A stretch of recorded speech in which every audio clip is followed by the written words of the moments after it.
Okay, we are back. We're going to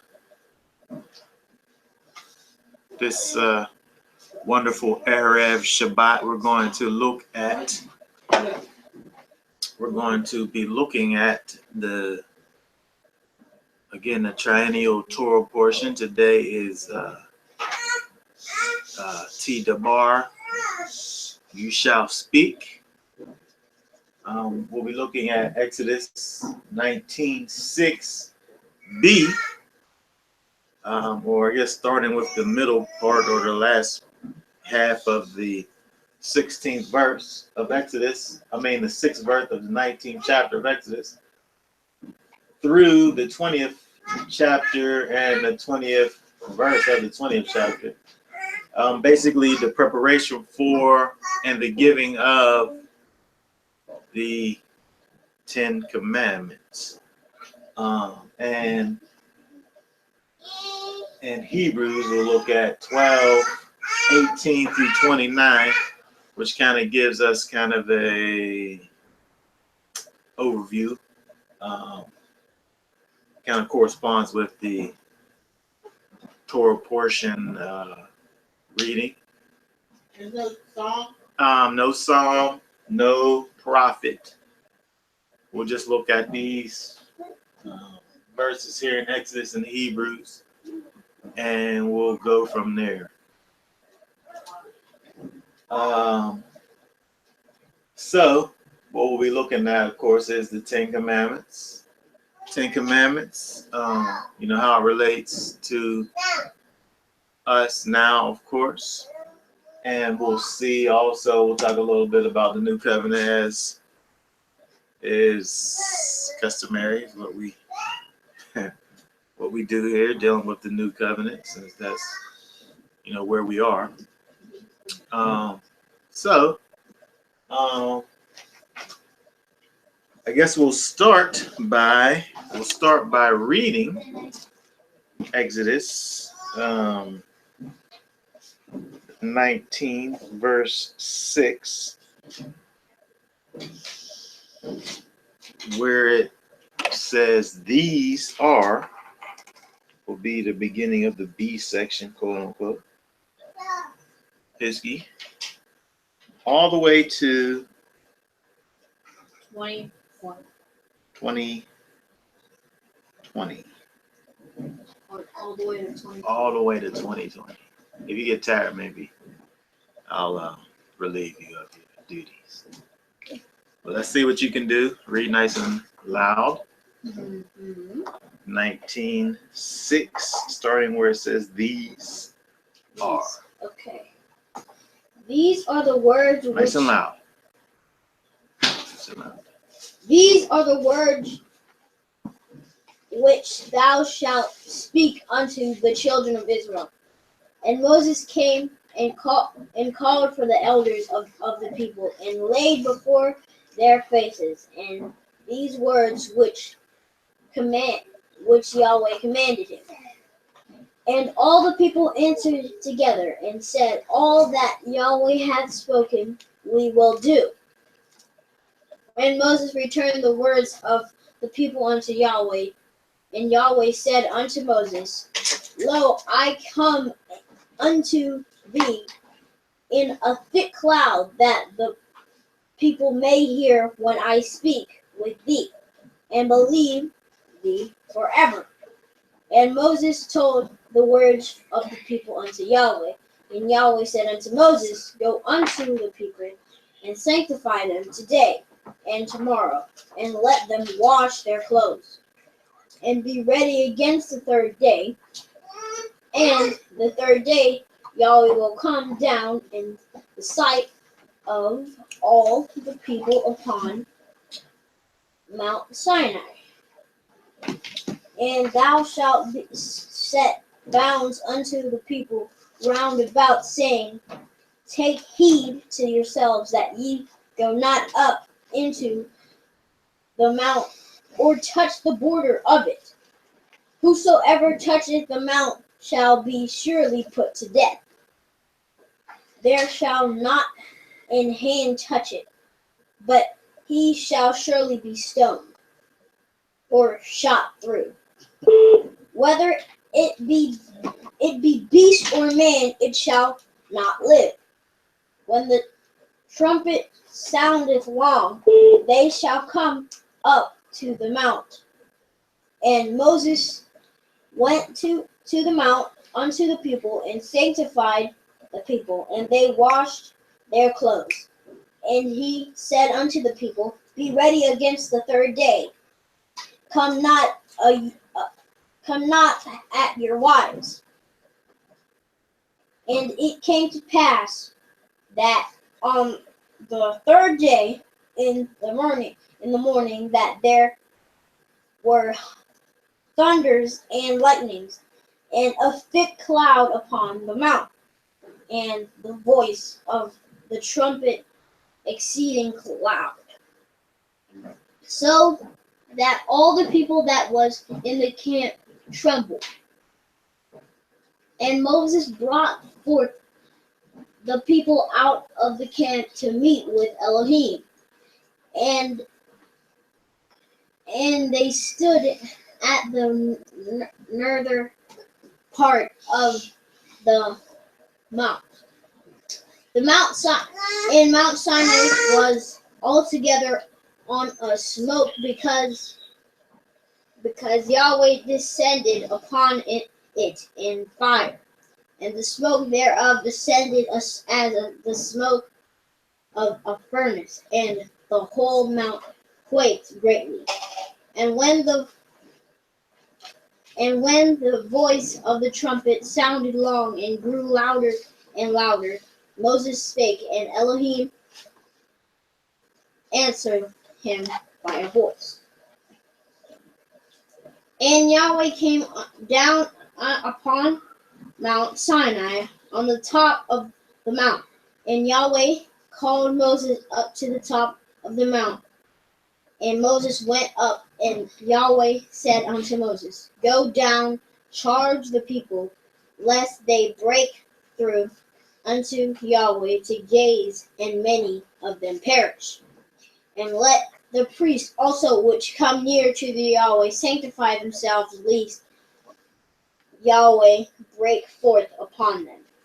And Moses said unto Yahweh, The people cannot come to the mountain Sinai, for the chargest us, saying, Set bounds about the mount, and sanctify it.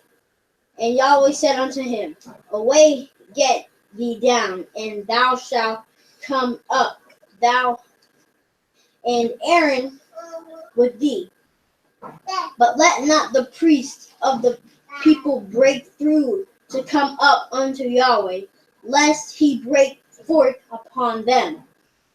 So Moses went down unto the people, and spake unto them. And Elohim spoke as these words. All these words, saying, I am Yahweh, thy Elohim, which have brought thee out of the land of Egypt, out of the house of bondage. Thou shalt have no other Elohim before me. Thou shalt not make unto thee any graven image, or any likeness of anything that is in heaven above, or that is in earth beneath, or that is in the water under earth.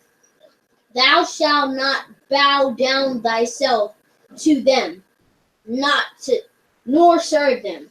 For I, Yahweh, thy Elohim, am a jealous Elohim, visiting the iniquity of the fathers upon the children unto the third and fourth generation of them that hate me,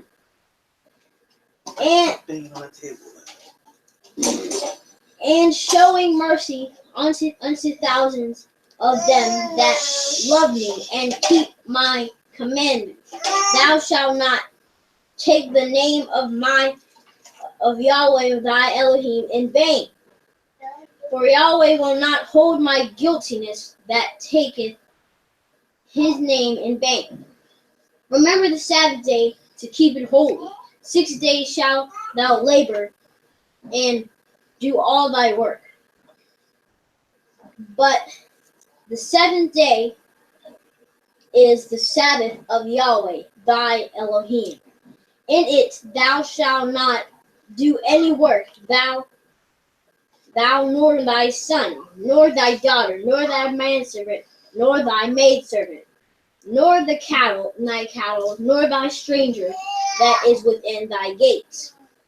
For in 6 days Yahweh made heaven and earth, the sea, and all that in them is, and rested the seventh day.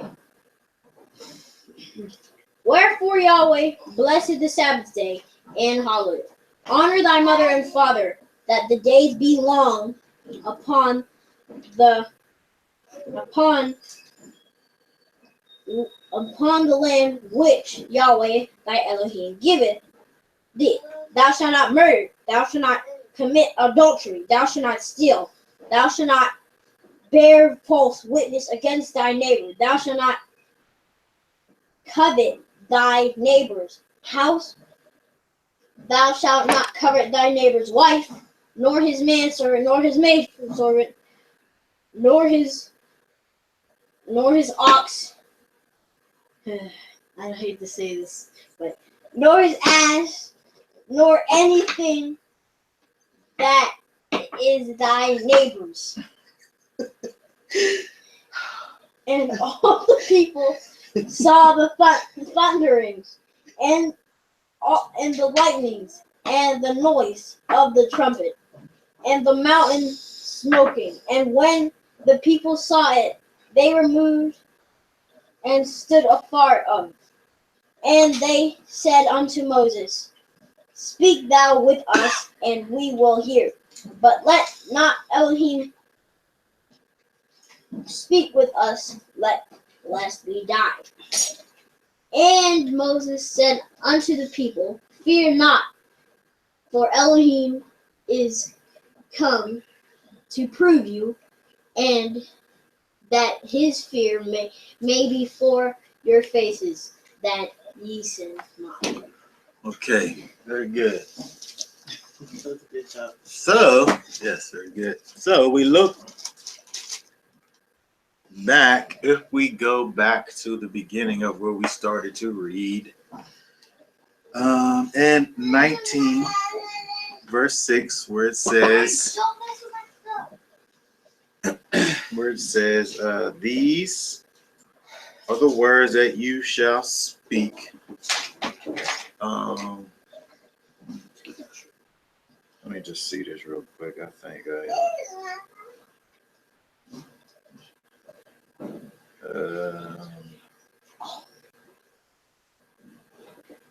that's 19:6 words. Yeah. So again, so when we're seeing 16 where it says these are the words which thou shalt speak, both words and speak there are this word here, devar. Really? Both the words? Devar. These are the things you shall. These are the word. These where it says in the King James Yeah, says these are the yeah. words which thou shalt speak. Yeah. Sometimes you'll see where it says say, Yeah. and that's a different word. I think that's Amar. Yeah, Amar. But here where it says speak is the bar, and also this also means the words. So this word. That's interesting because I'm sorry. In chapter 20, verse 1, it's the same thing. Then Elohim spoke all these words. And the same word as the spoke and the words is both the bar as well. Right. So we see that there in 20 and also back in 19. Um, Again, when you're looking at this word, the bar, to arrange, to speak, command, word, answer, appoint, declare, pronounce, rehearse, talk, teach. It's interesting that we see it here, here and in the next chapter. Um, kind of doubled up in the sentence. You could have said the sentence, I think, without having Vayomer Elohim or Vayomer. or right, or you could have just, you That would could be have the Amor. you could have used another word, or you could have just said the bar one time. But it's twice there. And then thinking about what's about to be actually spoken, the actual preparation for and the giving of the Ten Commandments. When we think about the Ten Commandments, and we think about the New Covenant, we look at the commandments and understand that the commandments are the character of Yahweh humanized. And then, so we see that Yahweh, in his people wanted to cause them to walk in a certain way, to kind of exhibit a certain character, through their acts and through their deeds and so on and so forth. And so he gave his people the commandments. Also, walking in the commandments is, you are walking in holiness, which we see when we look at these verses in the 19th chapter. We can see that Yahweh, we're able to see his holiness in the in the verses here. Look at that again when we think about the word. We think about the bar, the word, or to arrange, or to speak, or to command, or to appoint, or all of these things that it means to talk and to teach. Connecting that with the new covenant, we're of course able to see that Yeshua, based on John 1:1, is the word. Yeshua is the word. Right? So when we understand that Yeshua is the word, that came forth out from the Most High, Yeshua being that word, whenever Yeshua dies, he lives and dies and goes back to the Father and sends back the Holy Spirit, which is the Father and Yeshua living in us, or you could just say the word in us. We understand that the new covenant is the taking away of that stony heart and the replacement of that stony heart with that heart of flesh, and Yahweh actually putting his words in our hearts, or putting Yeshua in our hearts. Again, we're able to see all of these, connections here, with the law in our hearts, with the word in our hearts, with Yeshua in our hearts, with Yahweh's character, in our hearts. So when we, look at how, mainstream Christianity approaches the idea of, what the new covenant is, what the gospel is, what this quote unquote new way is, it's easy to see the error in the thought process, because when we really understand what the new covenant is, we're able to understand that it actually is these commandments in our hearts. right? When we're looking at this from a proper perspective, we're understanding that this is dealing with the commandments in our hearts, the way of Yahweh in our hearts, his character on the inside of us, changing us, right? So again, dealing with Yahweh and his holiness, we see in verse 12 of chapter 19, where he says, and thou shalt set bounds upon the people round about, saying, take heed to yourselves, that you go not up into the mount or touch the border of it. Whosoever touches the mount shall be surely put to death. So one thing that I kind of thought about when I looked at this whole thing, with, we're looking at Israel coming to the mountain. We know that Israel was chosen at this point by Yahweh and called unto Yahweh as his people.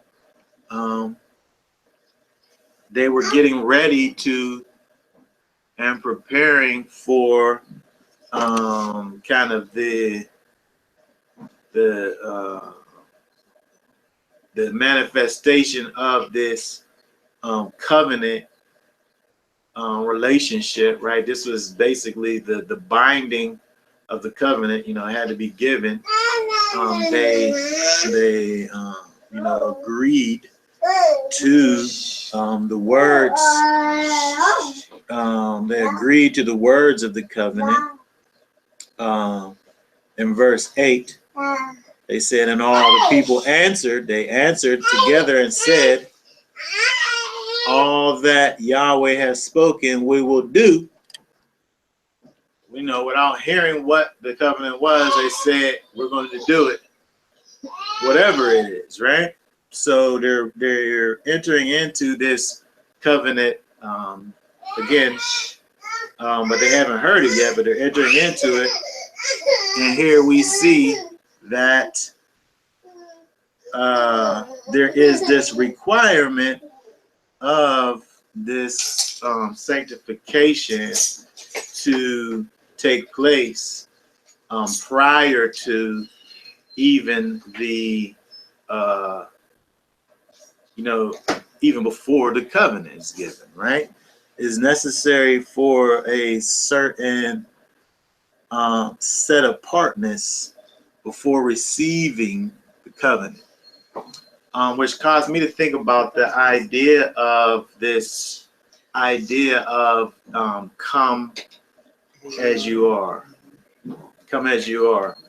I'm not sure where that idea comes from, that come as you are idea. But these people here weren't able to come as they were unto Yahweh. Maybe the New Testament God is different than the Old Testament God. I don't know. But here it says that they were to sanctify themselves for 3 days. And even after that set apartness, even after that sanctification, the people nor the priests were not able to. It wasn't as if the sanctification got them to a place that they was able to touch the mountain. They still wasn't able to touch the mountain. They had to not only set themselves apart, be sanctified, but still, even when they did that, they still wasn't able to touch the mountain. And again, we're talking about preparation. We're talking about the preparation to receive the covenant. This is not even, they're not even really in a binding kind of a situation. Because, this is speaking kind of from a law perspective, right? This is, they're going through the motions of kind of solidifying a relationship with, going through the accepting of this covenant. But again, we look at this, it's before the covenant, and they still have this idea of, there is this obedience, this kind of prerequisite concept of obedience that's required of these people even before they have this they enter into the covenant. So I thought that was interesting, just to see that an act of obedience was actually required of the people before they even got the covenant. So when you think about that, think about the idea that the mind has to be ready. The mind has to be ready for obedience. You have to have the mind, your mind has to be made up already that you're going to follow after Yahweh, no matter what it is that he is going to require of you, right? Because that's what we see with Israel. They didn't know what was coming. They didn't know what was coming down the line. They didn't know what Yahweh was going to say. They said, they had in their mindset, we don't know what he's going to say, but whatever it is that he's going to say, we'll do, right? So they was ready and willing to do whatever it was that was going to be required of them, prior to hearing it. So we see that requirement of that readiness, you have that willingness. They've already kind of offered their will over to Yahweh without knowing what it is that Yahweh actually has or requires from them. So I thought that was interesting to see. It kind of contrasts with this idea of come as you are.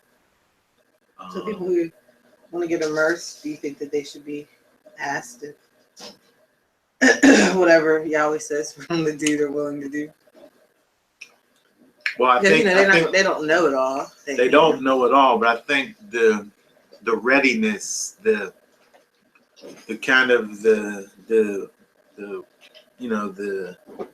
handing over of your will unto Yahweh is what you're looking for. Person, they might not know all that it is that all what Yahweh would have for them to be doing, but you still have to have an attitude going into the situation that I don't know what his will is, but as soon as I hear what that is, I want to do it, right? I'm just ready, as these people were. They have this kind of just a readiness in their hearts to just they're ready to do whatever it is that Yahweh has for them to do. And I think that is. Can I say something? Yeah, go ahead. Who's that? Inez? Yeah, Yeah, I was going to say, would it be fair to say that the come as you are would be for people that are not his children? Like, if you invite somebody to church, you're not going to tell them, well, you got to do this or you got to do that before you come to my church. I mean, you basically invite people to church who may not have a relationship, and they don't know. You know what I mean? Like to basically get them more understanding. I think that would be and not just for. I mean, people come to church with different beliefs, different teachings, and when you're trying to introduce them to the truth, just come as you are, and we can study this thing out. And they will get to a place, I believe, that they will be prepared to ready themselves to do what Yahweh has for them to do. I don't think everybody has a full understanding of the truth when they first come to church. So I think that would be valid for somebody who doesn't have any truth or understanding. When you invite them to church, you're not going to expect for them to take, different. I mean, some may, but you want to get them there. You want to, introduce the truth to them before they have this understanding of even readying themselves. Would that be fair to say? I guess my only question would be is that, was what I said from the beginning was, I don't know where the idea or this phraseology where it comes from. No, it's in the song. Huh? It's in the song. What song? Come just as you are to worship. Who sings that song? Is that a psalm? There's a song. A song Christian that song. somebody sing? Yeah. Oh, what I'm talking about is it in the Bible though? Is what I'm Yeah. saying. I'm saying this is what I'm asking. Like, is the concept only because when we see right here, these people were required to do a thing before the covenant was solidified. Well, So, I mean, I think that somebody getting introduced to, coming to a service is one thing, but actually saying professing that you're going to be a part of a covenant is a different thing. yeah. And I think that's just the idea. Somebody got to come and learn, just like the idea of coming to church. Coming to church doesn't make you a believer, let's say. So the idea, of coming as you are to a church building, right? You're coming to learn. Right, you're coming to hear the word. You're coming to hear the gospel, right? So we're not necessarily talking about coming as you are to a church or to hear the gospel building, or even to hear the gospel. But what these people were doing here was, they were entering into relationship. They were entering into relationship with Yahweh, and the prerequisite to entering into relationship with Yahweh, based on what we see right here, is you making a decision, not fully having a full understanding even of what it all entails, but understanding that you want Yahweh to be your Elohim, and whatever he says, I'm going to do it. So that's kind of the model that we see here in terms of that. And it just made me think about the whole idea of come as you are, because I don't really know where that,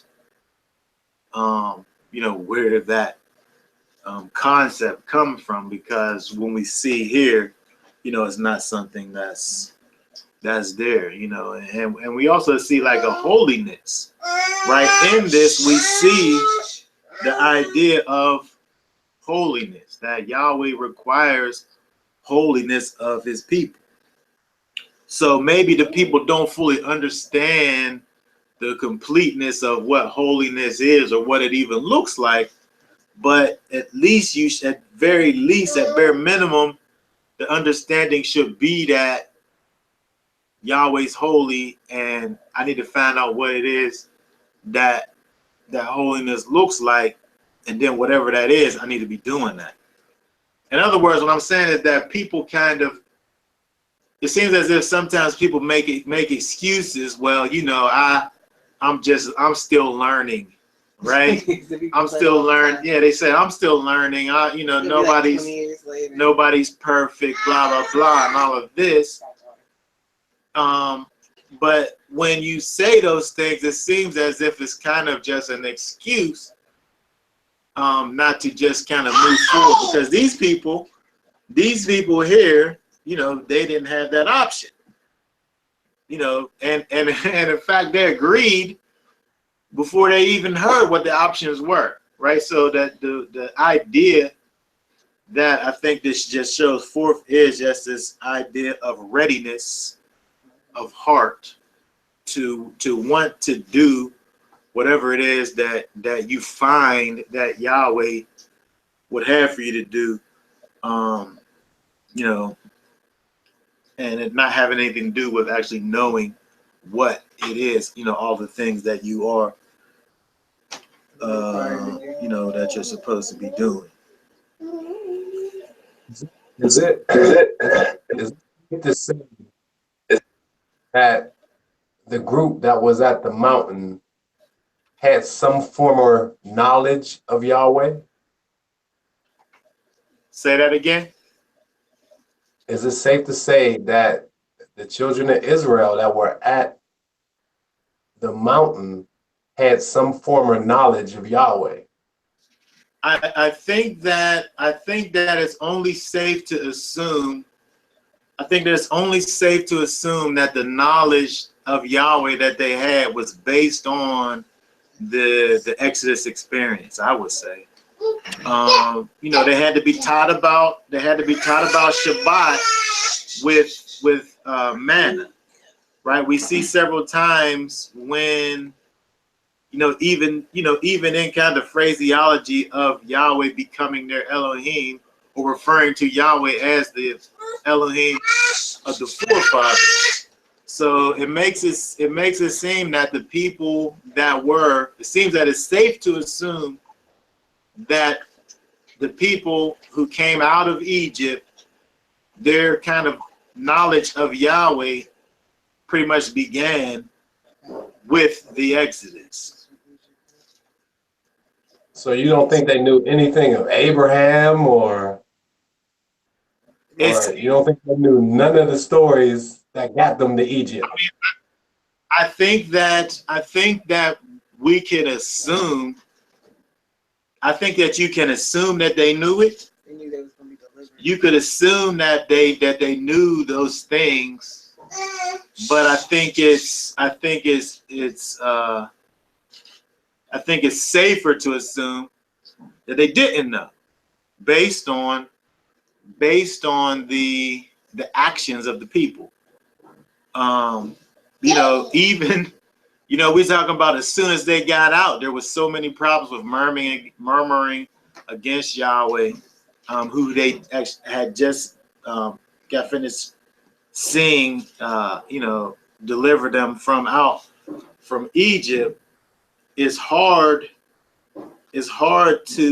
for me anyway. It's hard for me, and this is just what I think about the situation. I can't be. I don't think that it's clear. It's not explicit either way to know, what they knew. I can only look at what the scripture says and make a deduction based on that. And it seems as if the introduction really is beginning with the Exodus, because they didn't have the ability to actually even behave as Israelites, in their captivity. They didn't get the Sabbath off. Right, they didn't get the Sabbath off. They didn't know about Shabbat. They didn't know about circumcision. Whenever Zipporah was learning about circumcision of her children, she was like, you got this bloody God, right? And so as it was this thing that they didn't even know about, and that was the thing that set the children of Abraham apart, was circumcision. So it just seems that there's things that show you that they're kind of just learning how to be Israel again, from the Exodus. Yeah, well, my point was, I believe they had some type of knowledge of their history, of course, because we're reading it, so obviously they had to have something. And I believe, well, we're reading it from, because Moses was told it from Yahweh. Yahweh told Moses what to write down. Okay. But go ahead. So what you were saying, though. Yeah. All I was saying is that I believe that the difference between, the people's readiness then was due to that they had some history with Yahweh. And the difference between the people today is that, we're in the times of the Gentiles, and they have no history or knowledge of Yahweh. They have no relationship to Yahweh. So They've never dealt with them. And this is their church system, whether it's black people in the churches or not. This all comes from the Catholic Church. So, every church is a daughter of the Catholic Church. And so this is their system set up. And that's why you have a lot of things that are unrelatable to the old church and this church, is because this is a Gentile church. And so everything that you have today is definitely going to be a lot different and a lot more suspect than that of old. That was my point. Yeah, and like I agree what he's saying about the people today not having the oracles, like what Paul was talking about, the benefit of the Israelite. And nowadays, that they have the oracles. Like I said, it's not explicit, so I can't stand up here and say that they definitely didn't know that everything was completely lost. It just seems as if to me that it was lost. But to what you were saying, when we look at, like what we looked at last week, when we look at Jethro, for instance, who was a Midianite, he wasn't somebody who followed after Yahweh. He didn't have that history, right? They was off in pagan worship. All it took, he didn't have a first-hand experience of the Exodus. All it took was for Moses to tell him what happened. And based on that hearing, he was convinced and seemingly converted. So the history, I think we could look to the lack of history. We can look to the lack of history and understand why the unreadiness is there. But at the same time, we can see examples of those being able to be converted without having the history. But I hear what you're saying, and it's a valid point. I think they certainly had enough history of Yahweh before their 40-day journey, because of their belief and trust in, the death angel by putting the blood upon the coast, and Moses speaking of, the Pharaoh, letting our people go based on Yahweh's word, and the slaves waiting hundreds of years to be delivered. They definitely had knowledge of Yahweh. I'm not saying that they had a close relationship, but they knew a lot more than the people today did, I think. Now, people today, they just refuse to believe, or believe in something else, which is, matter of fact, the same thing. But they had enough trust and belief in Yahweh to do some of the things before they got to, before they crossed the sea and before they were in the wilderness. They had trust and belief in. Yeah. No, she's loud, ain't she? Yeah. Okay, so let's, on that note, move forward into the 20th chapter and look at the Ten Commandments.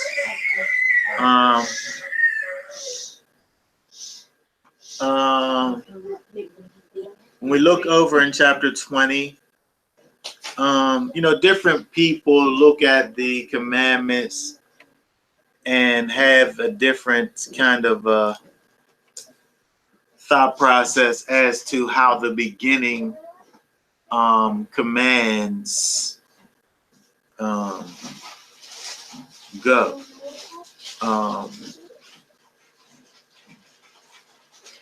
And I guess it's another one of those things where it's kind of, we can look at chapter 20 and know that these are the commandments that Yahweh has given.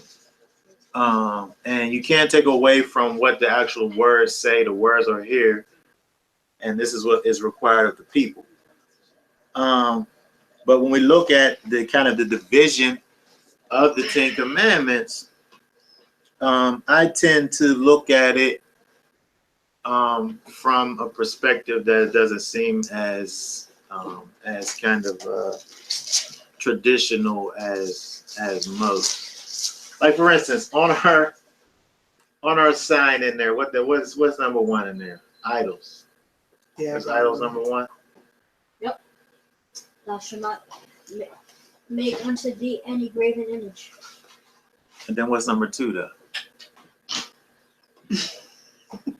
You reading off of the Bible. I'm talking about off of the thing that's in there by the kitchen On the door. In the doorway. Oh, in the doorway. I should have got a regular Ten Commandments list to see what the breakdown is. I don't think I reached that high. It's too high.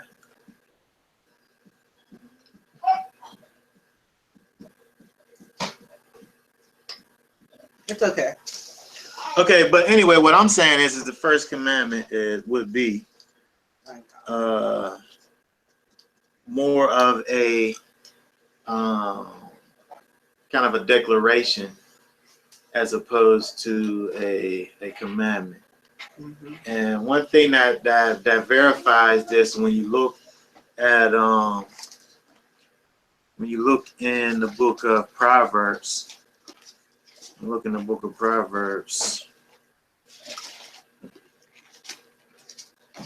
it's said a couple of times in Proverbs, a couple different ways. But Proverbs chapter 1, verse 7, the fear of Yahweh is the beginning of knowledge. The fear of Yahweh is the beginning of knowledge. So you begin to understand who Yahweh is based on your fear of Yahweh, which actually constitutes a kind of understanding in and of itself. To have a real actual fear of Yahweh, it takes a type of knowing of Yahweh, who he is, in order to be fearful of him.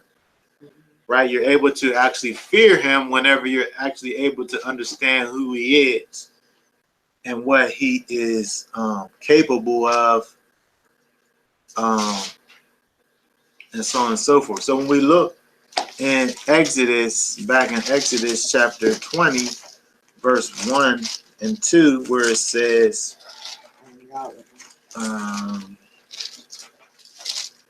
flipped off of there, I gotta go back to it, where it says,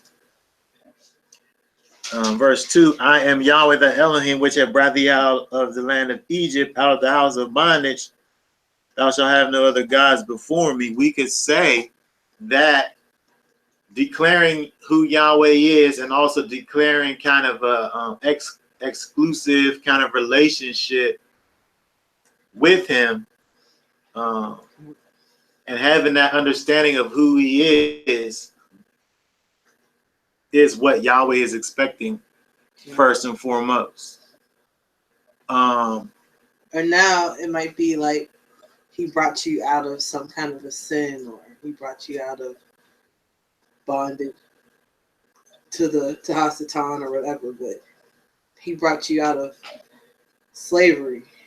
Well, I think it's always going to be slavery. Here it is physical with Egypt, but whatever your situation is that he brought you out of, whatever thing that was leading you before, you're casting that thing away, and then now you're serving Yahweh. So declaring your kind of exclusive relationship to Yahweh is the first commandment, saying that there's no one higher than him, which I feel like is something different than having, than the idols, what we see in verse 4, because it's giving you a clear kind of an indication in terms of you making these things, so on and so forth.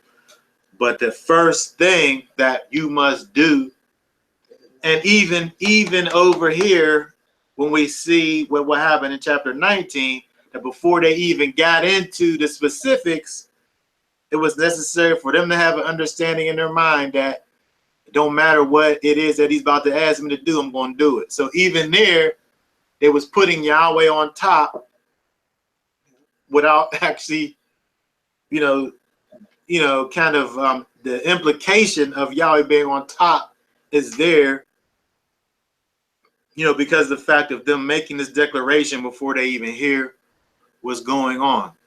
And then kind of conceptually, when you think about, like we just looked over in Proverbs, having that fear of Yahweh being the beginning of knowledge. And again, fear would be something that's kind of secondary to that initial kind of understanding or knowledge of who Yahweh even is, which would bring you to that fear in the first place. When you know that he's creator and sustainer of all things, and that there's nobody that's greater than Yahweh himself, that's where the fear even comes from. Right? So we're talking about, when we're looking at this first commandment, is dealing with just having a real, genuine understanding of who Yahweh is the first thing that's required of us here, is, just even understanding who he is, right? Because you can't really worship and follow, someone who you don't even know, like you don't even have an understanding. But that's what people do, and that's why they have mixed religion. Well, yeah. So when you think about what Yeshua said, to the people that cast out demons in his name and performed miracles in his name and did all these things in his name, whenever Yeshua said, "Depart from me, you workers of iniquity, I never knew you. I never had a close relationship with you. I never yada. I never yada'd you. We never had that intimate knowledge, intimate relationship with each other, But really what it is the people, of course, Yahweh knows everything, right? But dealing with the fact that the people didn't have an understanding of who he was, that relationship wasn't there, right? Which again, we're looking back here, this is that thing that kind of sets it off. It's the first kind of prerequisite that is, that's necessary for that relationship to even begin, is to actually know who Yahweh is, just to know him. I was just thinking about, even whenever he told the people to consecrate themselves and to stay back from the mountain and not to touch the mountain, how that is setting him apart from the people. So it's kind of like, if you're gonna fear him or whatever, he has to be set apart from you. Yeah. And so he's showing them, like, y'all got to stay over there, and I'm over here. Right. So you can see an aspect. Whatever. You can see an aspect both of sanctification and also the aspect of knowledge. You're getting to know that he is holy, and you're getting to know that he needs for there to be kind of this separation. And in fact, the whole time they was in the wilderness, there was these distinct divisions in terms of where there was a place where Yahweh was, and there was a place where all the people could be at, and those two places wasn't the same place, right? So there was always kind of that picture of holiness, but even from the very beginning, he was showing you.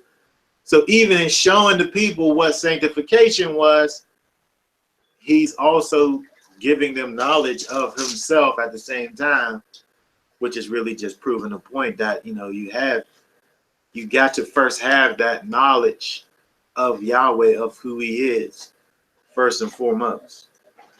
You can't even get to none of the other commandments without having that knowledge first. There's no reason to do all the things that he would have for you to do apart from having that knowledge of who he is, and that fear and understanding.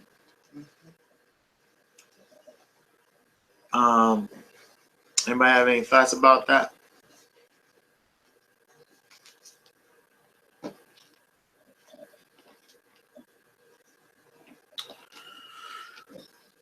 Okay, one thing I wanted to mention, as we go through the commandments, if we look over at Matthew 22 and 40, Matthew 22 and 40,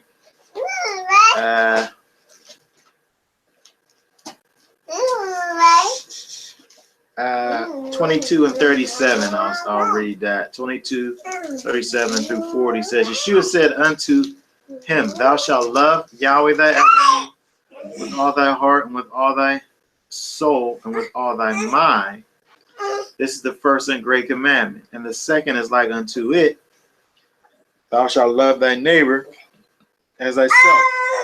Verse 40, on these two commands hang all the law and the prophets. So Yeshua is giving you this idea that these two things that I'm saying is the whole reason of the whole law and the prophets. The whole purpose of the law and the prophets is based on your love for Yahweh and your love for your neighbor. Right? So when we look back at the Ten Commandments, with that in mind, thinking about that idea that the commandments is all based on this idea of loving Yahweh and loving your neighbor. When we think about the division, of the commandments, there being 10, and then there was these 2 tablets, and we always see the commandments how they look like there's 1 through 5 on one side and 1 through 10. 6 through 10 on the other side. When you think about it in that way, 1 through 5 dealing with, towards Yahweh, and then 6 through 10 dealing with your neighbor. It's interesting. Something I didn't really think about before was the fact that Yahweh's name actually is only in the first 5 commandments. Yahweh's name's only in the first 5 commandments, which is kind of obvious to look and see that these commandments are kind of directed towards Yahweh, but it strengthens that idea just to look and see that when you look at 1 through 5, it literally says Yahweh in it. So again, dealing with the first commandment, we talking about the idea of understanding that Yahweh is Elohim. Understanding that he is Elohim, and he's the only Elohim, right? He's above all other gods. Kind of the revelation that that Jethro had whenever he heard the goodness that Yahweh has done. Looking at commandment number 2, talking about the idols, idolatry. Verse 4 through 6. Thou shalt not make unto thee any graven image, or any likeness of anything that is in heaven above, or that is in earth beneath, or that is in the water under the earth. Thou shalt not bow down thyself to them, nor serve them. For I, Yahweh, thy Elohim, am a jealous Elohim, visiting the iniquity of the fathers upon the children unto the 3rd and 4th generation of them that hate me, and serving and showing mercy unto thousands of them that love me and keep my commandments. Okay, so it here talks about this whole idea of these graven images, making likenesses of this thing or that thing, whether it be something that's in heaven or is in earth, and not only doing that, but worshiping in it. Now, one might say that you kind of have two prohibitions inside of the one command, which is, first of all, you're not supposed to make the stuff, and then not only you supposed to not make it, but you're not supposed to bow down to the thing either.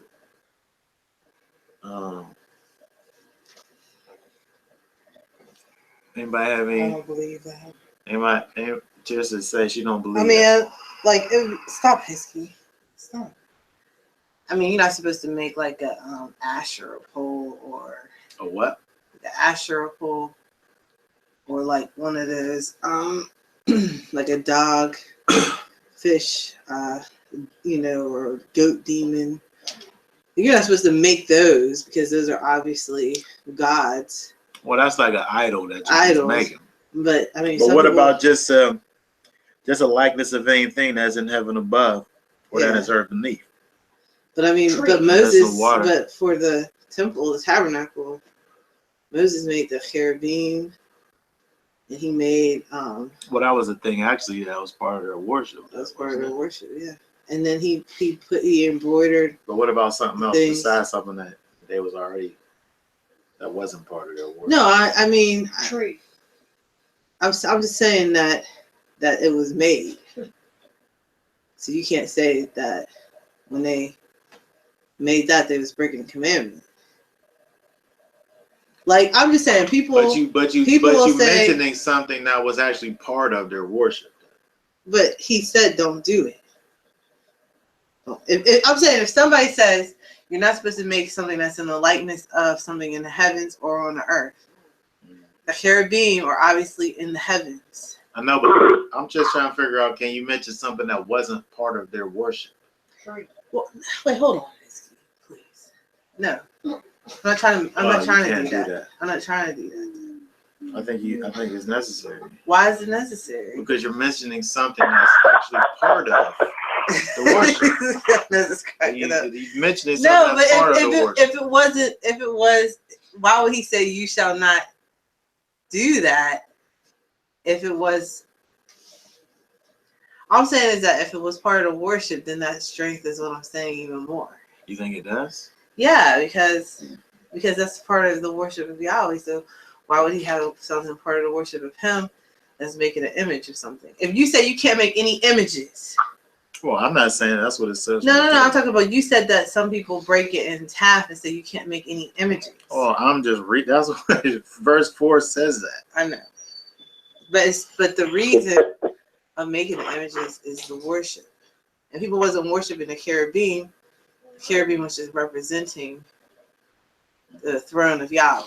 So you saying that based on the fact that Yahweh told the people to make a likeness of something that was in heaven. Yeah.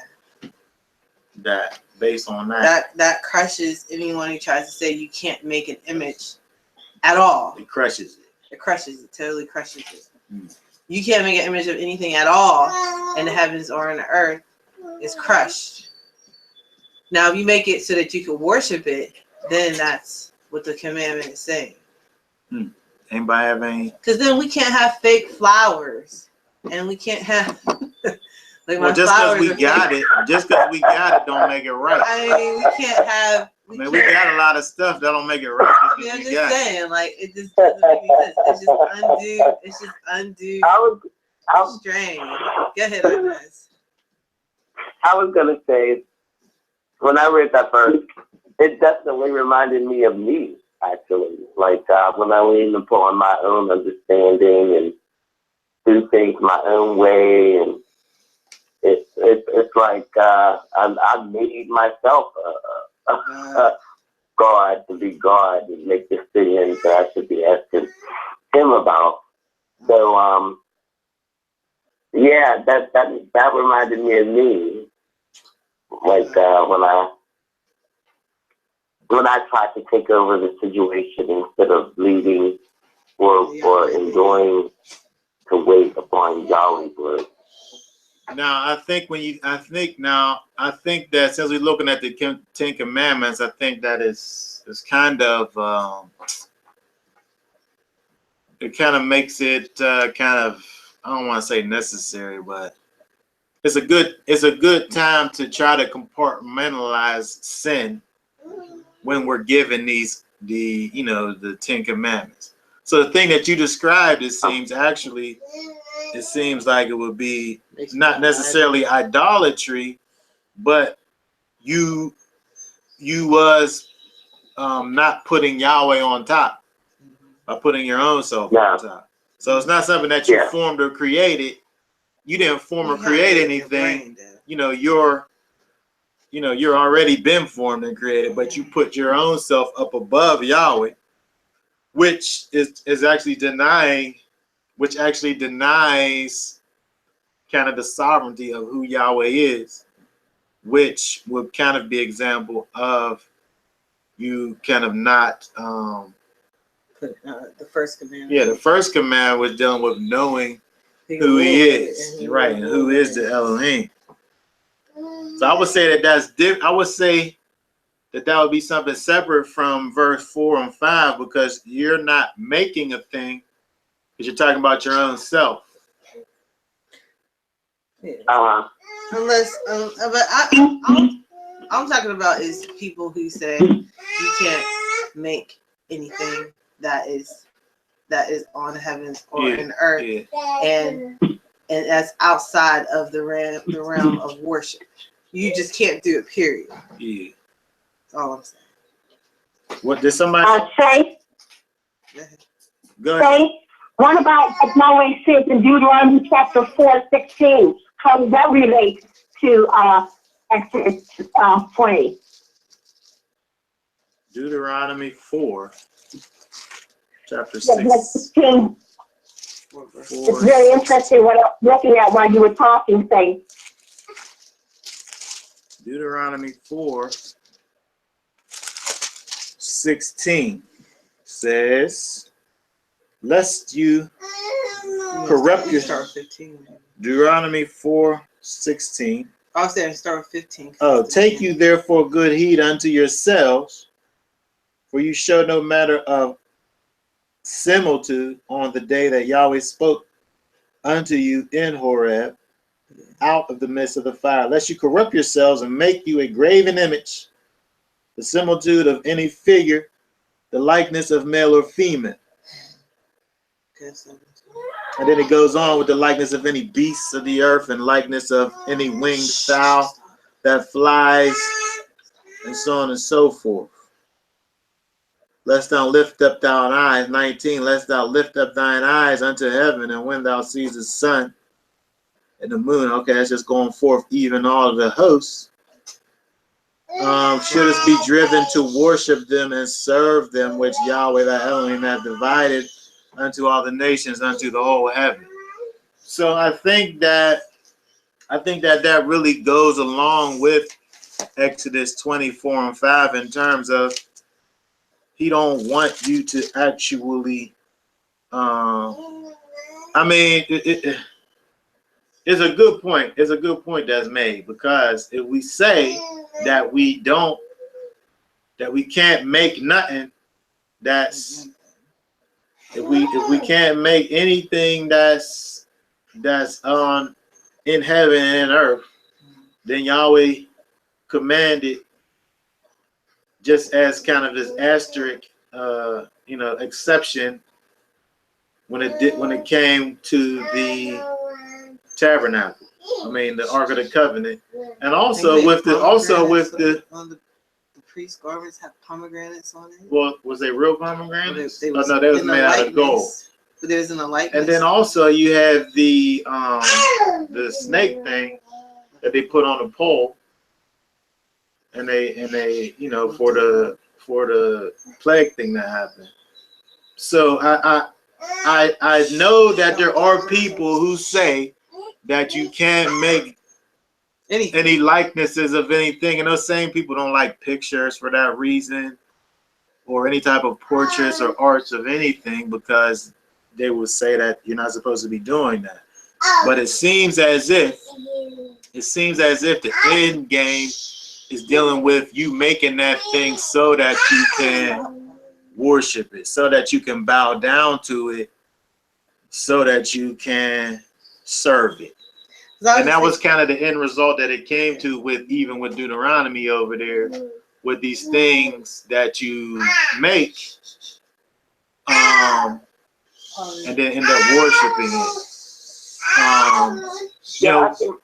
One of the things also that, now what I would say is people with these Jesus pictures, and I don't care what it is, whether it's white Jesus or the dreadlock Jesus, or whatever, right? I think there. You seen that one? I saw the dreadlock. Black people got that one in their houses. The dreadlock. I used to have one back in the day. So, but what I'm saying is that I think that I would say that would be a violation, because when you think about Yeshua, now you got that image that you done created in your mind. So you're automatically worshiping now that picture. You're worshiping that picture that's in your mind. Right? So I think that if I think that we could take the prohibition to that and say that if we're going to we cannot make a picture of any likeness of, we don't know what Yeshua looked like, but we can't make a picture and say that's a picture of Yeshua, because when you think about Yeshua, then you're going to think about that picture and you're basically worshiping the picture. Yeah, right. And I was going to add too, I think it's crazy how people get a tree that looks like, that has the face of, they'll think of Joshua in the tree, and thousands of people will come and pray at that tree and touch it and bow down to it. So you can stay in your living room and have a relationship with Yahweh. What are you talking about? Christmas tree? No, I'm talking about, you know how those phenomenons happen, like Jesus is supposed to be on a piece of toast, or he was trying to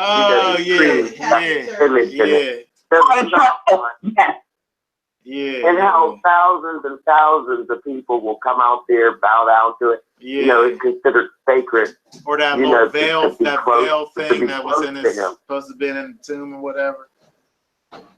They got the little print of his face. Yeah.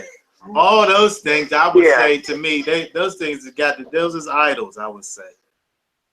Only because I'm saying that the difference is that it's giving you an image of somebody who you already worship. But in your mind, you may see that image, which is going to be a direct prohibition of what this is saying right here.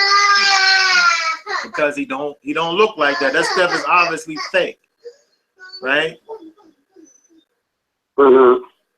I mean, for so many people, when they think about Yeshua, they think about that picture that you've been shown, you know, for thousands of years now. Well, probably not thousands of years, but you know, that picture, you know, of, you know, the blonde-haired, blue-eyed person that they give you that picture of. You know, so many people, when they think about Yeshua, because of that image, you think about that picture that you grew up looking at. And to me, I think that's idolatry, I would say. Mm-hmm. Truly. What was that? Truly, yes. Oh yeah. Okay, so again, when we look at this whole idea of idolatry, I would say that the key here is in verse 5 when it deals with bowing down thyself and serving this image. That's what the Catholics do. Right, they definitely do that. So there's I don't know if anybody heard me say that. Yeah, Teresa said that's what the Catholic do, and that's a huge issue whenever you have these various saints. I don't know how it all works, but it seems as if they're making this thing, and then you're worshiping it. I think I don't know how it works. Yeah, because different saints do different things, right? Yeah. If you lose something, you pray to this saint. Yeah, that's it. That's just it's idolatry. There's no way around it.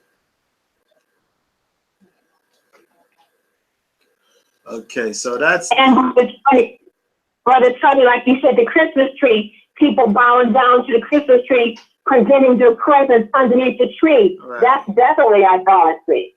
Right. Yeah. I mean, even down to the actions that you're making, right? You done made this tree, you done put this tree up, and you fastened it up, and then you gotta bend down to go down and put your thing underneath it. You gotta bend down to get down to take the thing out of it. I don't see how those, I don't see how it's not an idol. Something that you've hewn. Actually, the word, let's see what word this is. The word idol is pasal, which means to carve, whether wood or stone, grave, hew. So in terms of the second command, looking at this whole idea of idols, making these idols, these graven images of things of heaven, of things of the earth, and serving them and bowing down to them. Anybody else have any thoughts on idols before we look at commandment number 3? Basically, if I may say, all the pagan hollow days are really wrapped up in idolatry, almost all the imagery of all the hollow days, if you think about it. Yes. The eggs, dyeing the eggs or what have you, that's really, Yeah, I agree. Yeah, I mean it's a huge thing that people who follow who say that they follow the Bible because of where all of the kind of the mixture that has become what we know today as mainstream Christianity, because of the mixture of all of this kind of pagan things. There's so much kind of intermixing of these pagan thoughts and ideas and images and idols, kind of just intermixed into the religion, where they took all of these things, whether they be something that's biblical or something that they added to the Bible. There's just a lot of idolatry and a lot of kind of things that Yahweh he don't want in his as part of his people, which is hard to really get to some of these things across, when you talk to people, when it gets to be around Christmas time, what I mean, and they're building up this idol in their in their living rooms, and they're placing these little gifts and offerings underneath it, right? It's it's such a religious task.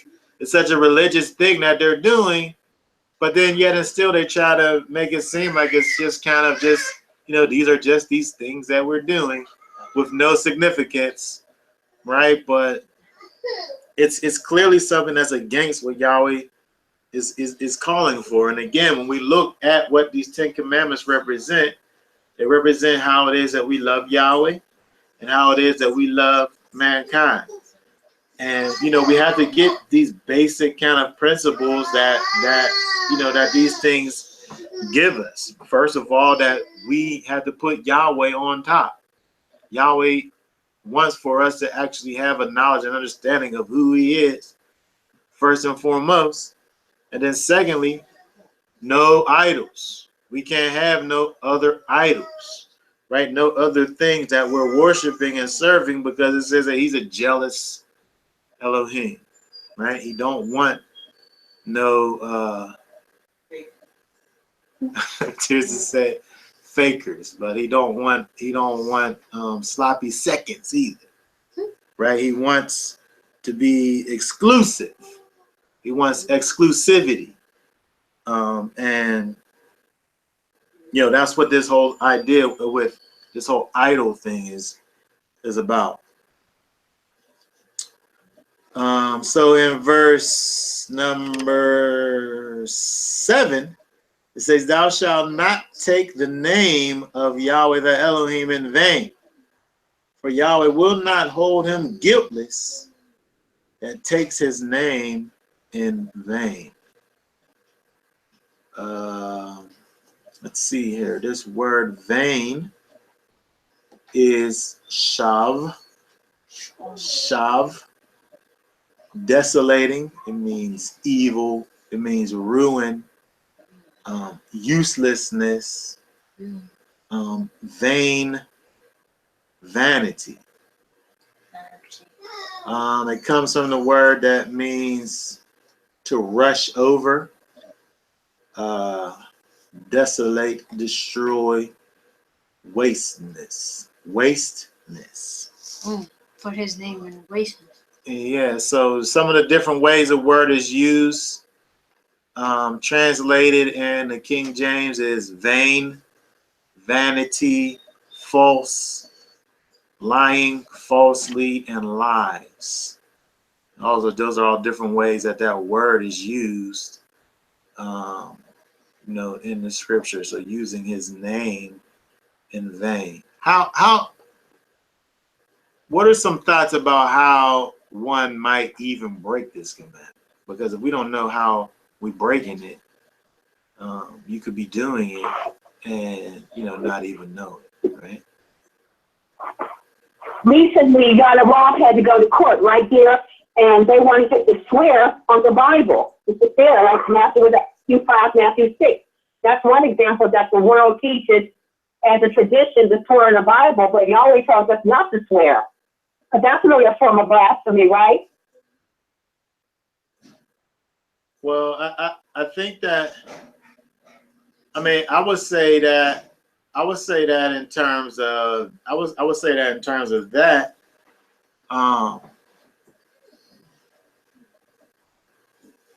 I think that Yeshua. I think when Yeshua talks about that, he's dealing with you doing things falsely.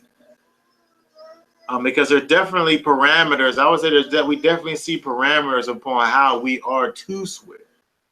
We know that we've seen Abraham swearing, and we've seen he made Eleazar swear, and we've seen that Jacob made. Joseph had them take his bones out, right? So they swore unto Joseph. We see swearing going on. So I think that the idea is if you was to swear on the Bible, so to speak, if you was to swear on the Bible, but then you didn't keep your word, then I think that you would be using then you would be using his name in vain, I would say. Well, a Because lot of young people. we see Oh, go clear ahead. examples. We see clear examples of when there's swearing taking place. What we see Yeshua doing is giving those parameters. We're just saying you don't have to do all that. Just say yes or no, right? Just say yes or no. But even in that yes or no, that's a swear in and of itself. Your word basically is your swear. I was looking at that Matthew 5, verse 33 to 37, where Joshua says, it's better not to swear at all. Right. That's what I was wondering about that. What you want to walk? You want? Oh, okay. Yeah. Again, I think that the idea there is setting parameters around the swearing, because we can't say that Yahweh's saying, well, all the times that we see examples of people swearing in the past was out of order, right? I think the idea is parameters on the swearing, and so that's what we see what Yeshua is doing, basically. And again, when he said, "Let your yes be yes and your no be no," even that in and of itself really is just a binding thing. Let your yes be a binding thing, just as if you don't gotta go and be like, I swear on my mother's grave. Just be like, okay, yeah, I did it. No, I didn't. Right. Yes, I believe it. No, I don't. Right. Yeah. But I wouldn't say that Yeshua is taking away. He's removing the ability to swear, so to speak, or because we look back at what the forefathers did. They straightly swore about things. Like when we're married, we Right. It's right. Right. These people here, they swore when they said whatever it is. You say whatever he say, I'll do. If they didn't do it, I think they'd be taking his name in vain. What was you gonna say, Chris? I was going to say, I was going to speak to how young people, that's all they do nowadays. I Is, swear. I put that on this. I put that on my mama. Yeah. I put that on my dead uncle. You know what I mean? and they be lying like it ain't nothing. So if they putting that on the Most High, though, right? I think that could be something that you're talking about right here. Well, when they say I put that on everything, is that the Most High? I put that on everything. I think you done went too far when you said that. On everything. That's the main one they use now. On everything. On everything. Yeah. I know, right? I know. I think right there they took it too far, because when you talk about the name, right? When you talk about the name, it's a literal name. It is a literal name, but it's also actually the power that's behind it, right? So if I'm gonna say that I put this on everything,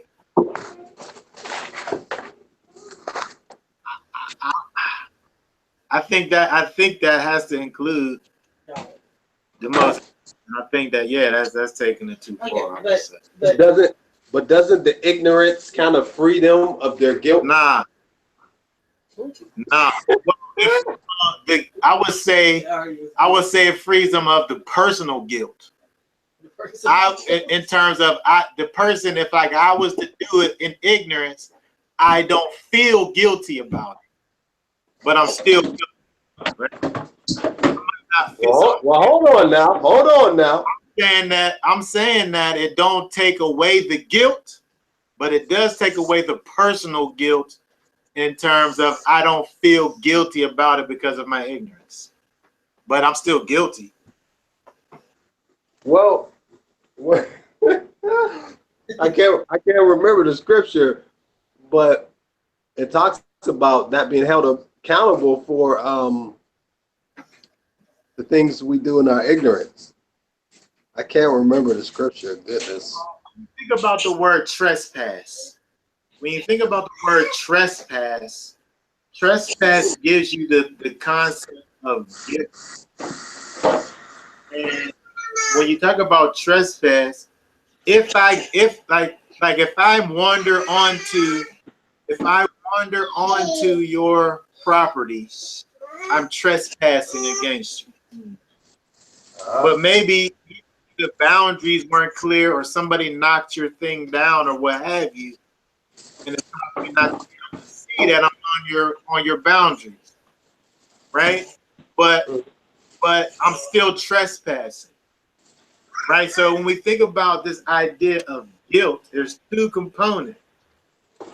You do the thing that's a sin, you're guilty of that sin.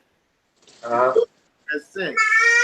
But then there's also the idea of personal guilt in terms of, you feeling a way about it, right? So even like when you're talking to somebody, that personal guilt is the thing that's going to cross them over, right? To recognize that they need Yeshua.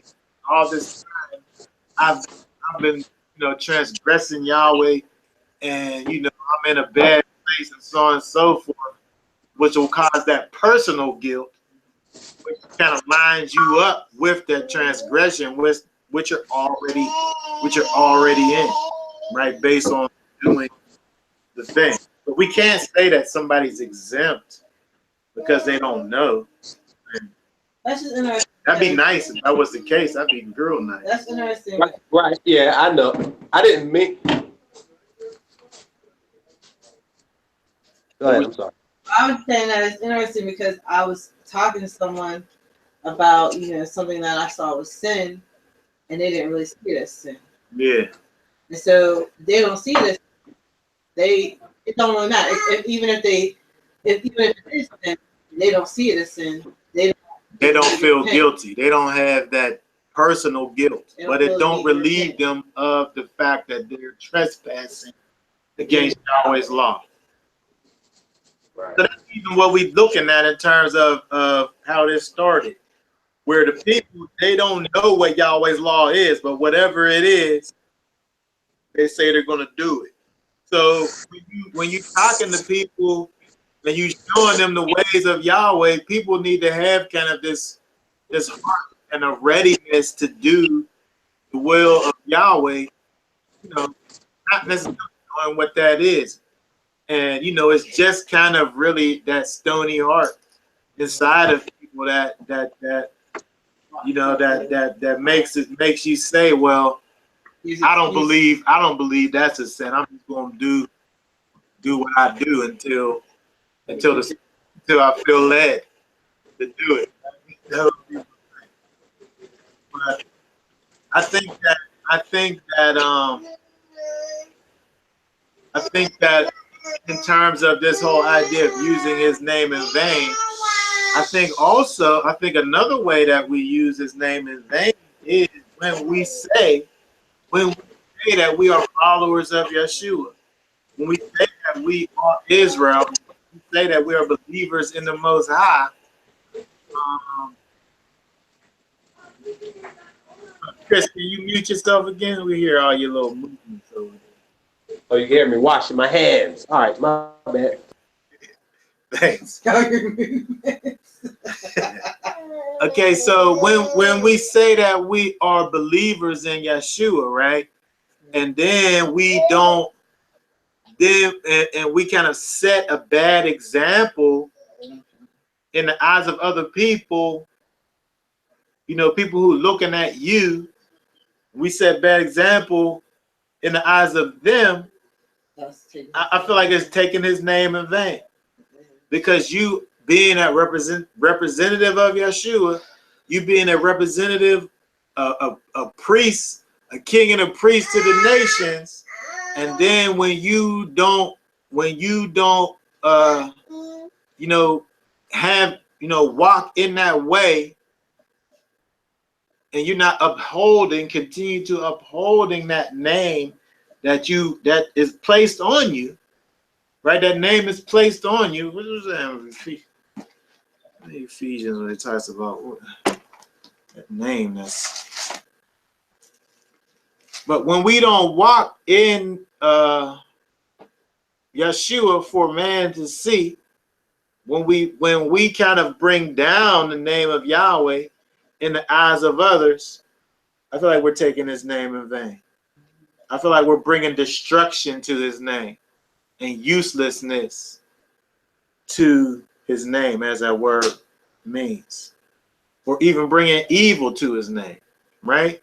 If I say that I'm this, but yet you see me out in the club and I'm sitting up here getting drunk and acting crazy and doing all kinds of abominable things with my Yahweh shirt on, right? I'm bringing his name to nothingness, right? When you got them people out there cussing people out with their Bibles in their hand, they're bringing Yahweh's name to nothingness. They're making it useless. Then they be like, oh, if you say Yahweh, you be like, oh, are you with those people? Or Yeah. like Yeah. even the remember we was watching who was that Ruby Ridge and the white supremacist people? And they had Yahweh all over Yeah, the place. the Christian identity people. They had Yeshua all over. Where they're like a white hate group. Yeah. But they use the name of Yahweh and they shoot you. Use the sacred names. We had the black hate group and we had the white hate group. Right. But they're using his name, and now when people or when the government hears the name Yahweh, now they think back to those type of examples, but they're not really thinking about the Elohim of the scriptures that is holy. Yeah. This is really sad. I mean, you got that guy down in Florida who was bringing his name in vain. Oh, Yahweh ben Yahweh, yeah. And bringing his name in vain. And you know what I mean? It's like, it's really sad. Yeah. Sorry. So I think that's what we're looking at when we have these people who use the name and then but bring it to nothingness. What was you gonna say, Sister Gabriel? I was saying you said a good excellent example, Saint, and also misrepresenting Yahweh's character and virtues. Right there, what you were saying with the Christian identity, the Aryan nation, and all those, and even some of the black Hebrew Israelites doing what they're doing, and Yahweh being Yahweh. Those are all fantastic examples. Very good. Yeah. Okay, so does anybody else have anything to say about using the name in vain?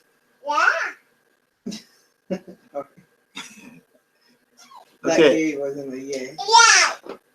Okay, so next we have Shabbat. The fourth commandment. Remember the Shabbat. I think I talked about this before. When we look at chapter 20, verse 8, where it says, remember the Sabbath day to keep it holy. It says to keep it holy, in the English translation, but all of that is incorporated in that Kadash word, holy, because holy, the word Kadash could mean to make holy or to keep holy, or to treat as holy. So the key here is remembering it, remembering the Shabbat, because it's already holy. Right, again, the idea of keeping it holy is kind of incorporated in the word that means holy, because that word Kadash, which is translated as holy, can mean to make holy or to treat as holy or to keep holy, as it's translated here in the King James. Oh, what do your book say? Keep holy? It says, remember the Sabbath to keep it holy. Yeah. I'm just saying that keep is not like, it's not like it's the same word, isn't it? It's one word. It's to keep it holy is one word. Right. It's not like you're guarding the holiness. The guarding part is implied it's in the word. But to remember, zakar, remember to mark, So to make a mark. or to remember, or to mention, or to bring remembrance, or to think on the fact that we should be keeping it holy, right? And again, this is one of the commandments that references Yahweh, verse 10, verse 10 and 11, I guess it says there, right? But the seventh day is the Sabbath of Yahweh. Is the Sabbath of Yahweh that only. It tells you not to work, and it tells you why it is, because in 6 days he created the heavens and earth and all that is in them, and rested on the seventh day. Wherefore Yahweh blessed the Shabbat and hallowed it. Right? So when we look at how we love Yahweh, going all the way back, right, we're going to recognize Yahweh and put him on top of everything. We're not going to create these idols and things that we can worship, even in addition to, right? We could put Yahweh on top, but even though he's on top, we could also have some little sub-idols potentially, right? But he don't want the sub-idols either, right?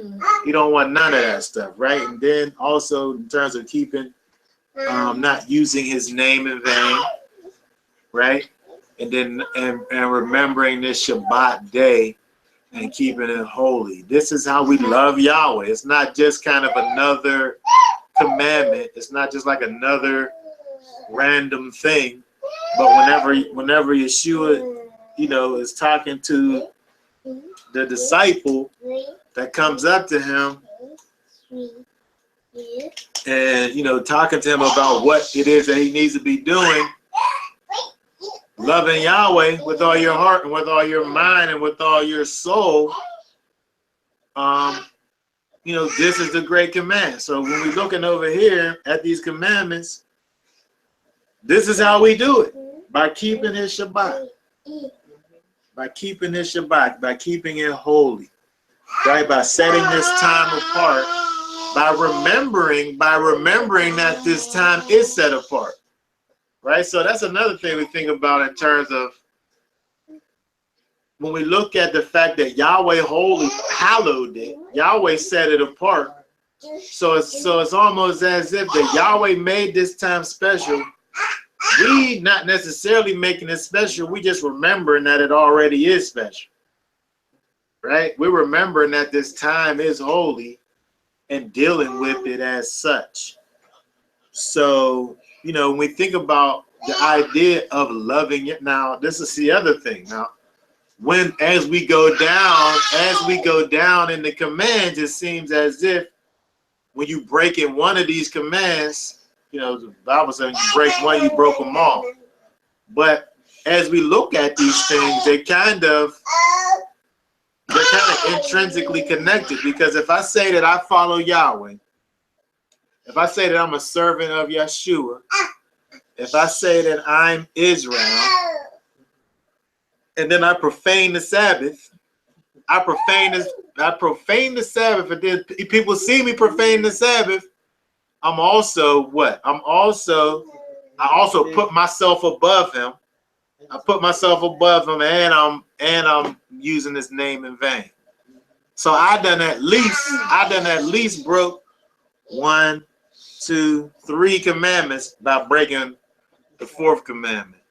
And then depending on how I'm breaking it, I could have had an idol in there too. So, these are just things that we should think about, when I might just say, well, I'm just going to go ahead and just break the Sabbath real quick and, deal with whatever. But again, when we do that, it's just more than just breaking the Sabbath, right? Because you got these other things that kind of just built in. Like I see that as also being one of those personal guilt situations for a lot of people too, because they'll say, about children, well, I have my kids, you know, like if it's like a sport event or something like that. Yeah. Soccer games is always on the Shabbat. I mean, you know, I feel bad for his kid in Africa that they can't have their, you know, we can't just sign them up for any type of sport to play. Yeah. They've been always missing doing it half on of the games Shabbat. or whatever. But, you know, it's like, but, and then maybe even if there's like a concert coming, I don't know. People on vacation, we talked about this last week.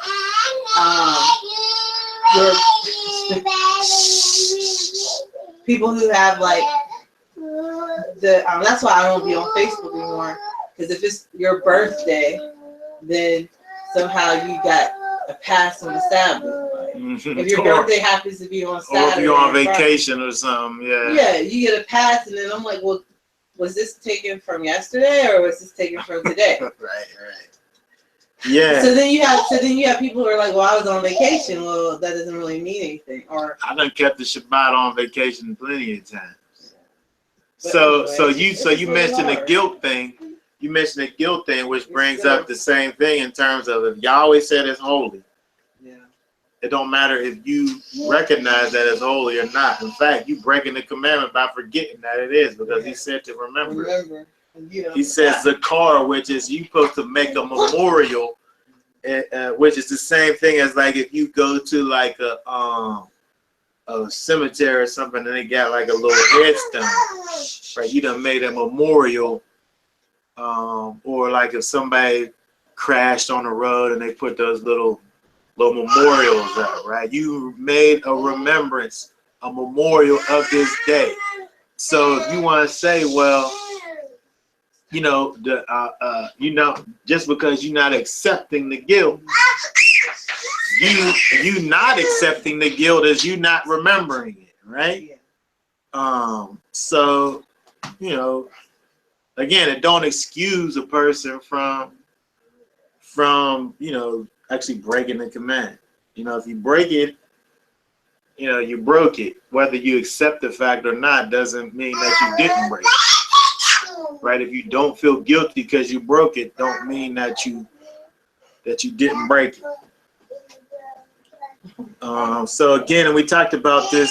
Was it last week you talked about Shabbat or a week before that? So we have the component of the work part. We got the work component, but it's not just about not working. It's about also the holiness aspect, right? So even if I don't go to work, if I'm not keeping it holy, if I'm not recognizing this time as holy, and you know, then you're not keeping the Shabbat, right? So again, we look at this and we see this as a way that we love Yahweh. And again, this is definitely included in that. Okay. Next is the fifth commandment. The fifth commandment is to honor thy father and mother, that thy days may be long upon the land which Yahweh thy Elohim gives. Again, this is the last commandment that even mentions Yahweh's name. And we can look at this and see how it is that we love Yahweh. He's talking about his earthly parents, but when we look at, you know, what it means to honor our parents, you know, our parents are a representation of Elohim to the children, right? The parents are a representation of Elohim to of the children. So when children honor their parents, it's that first way that they actually learn how to honor Yahweh, how to fear Yahweh, and have that honor and respect towards Yahweh by honoring the father and the mother. The word honor is to be heavy. To be heavy. In other words, you know, it's the same thing as honoring, or, you know, whenever, if I was to say that I honor you, right? Or I hold you in high regard. Or there's weight to the things that you say, right? If it's somebody who I don't honor, I don't have any regard for, the things that they say they don't hold any weight. Like, it's not really even that serious. Somebody says this thing or that thing, and I can just take it or leave it, right? But with parents, with children to parents, where it says to honor, that word kabod means to be heavy, to be rich, to be glorified. So when we think about our parents, again, you know, parents being that picture of, you know, authority that exists inside of the family, right, in relation to the children. And, you know, when children are able to look to their parents and have that healthy relationship in terms of, you know, doing as their parents have for them to do, it teaches the children how to behave with Yahweh. What is this here? Leviticus. Look at Leviticus 19. Leviticus 19.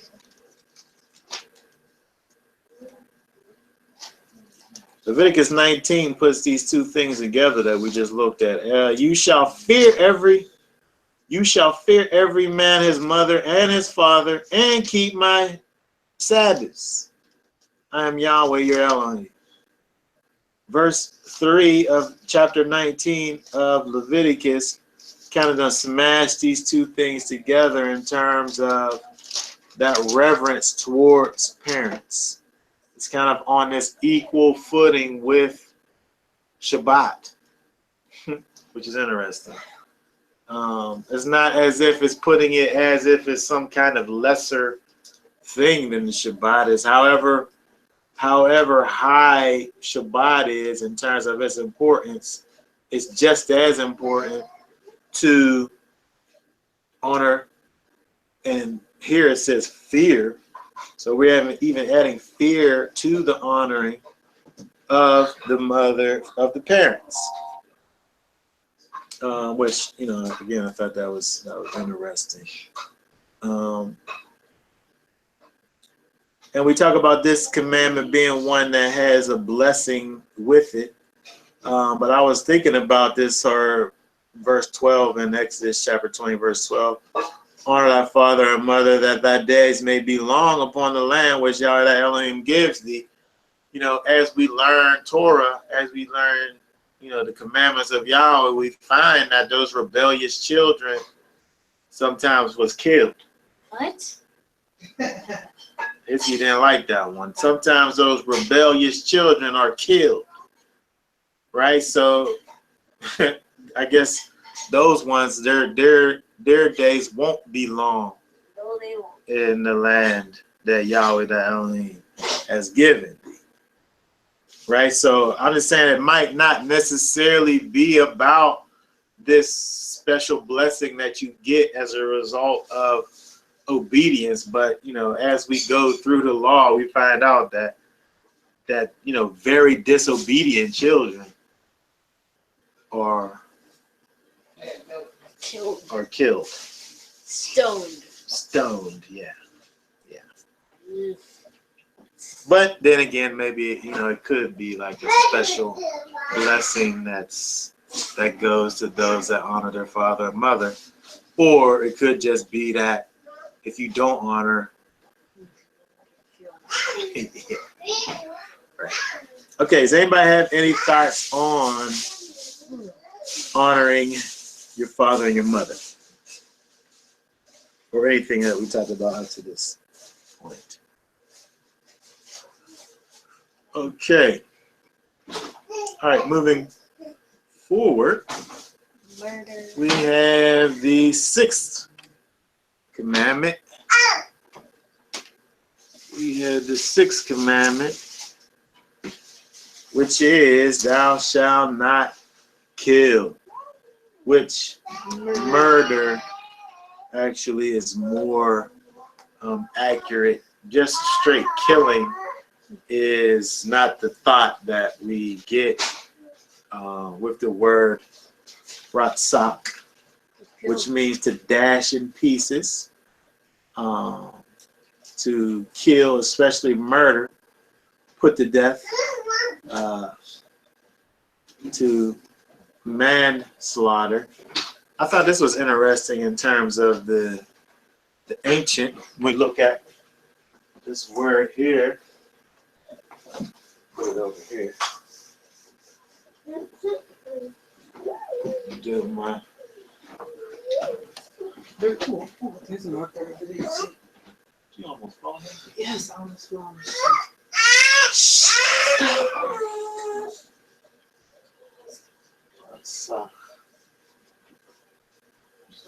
This ancient.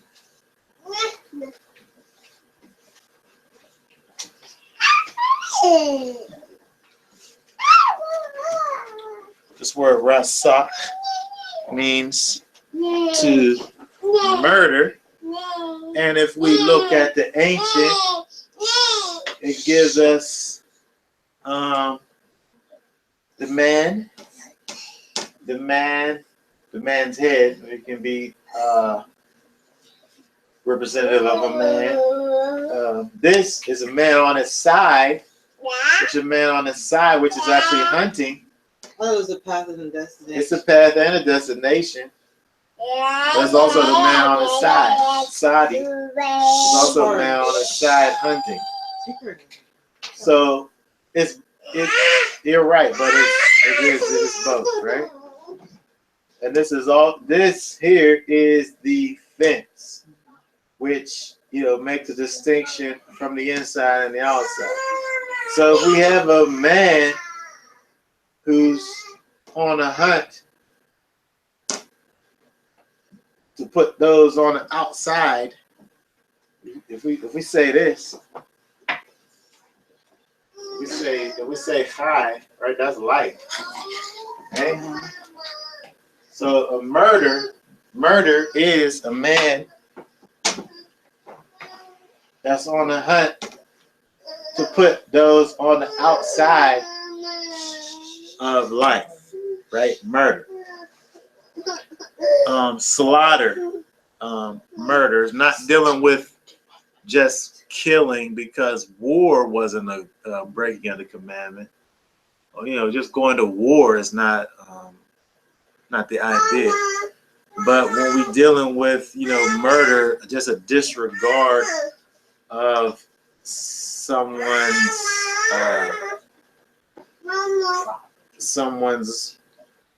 their ultimate property, which is their life, right? And we murder that person. Well,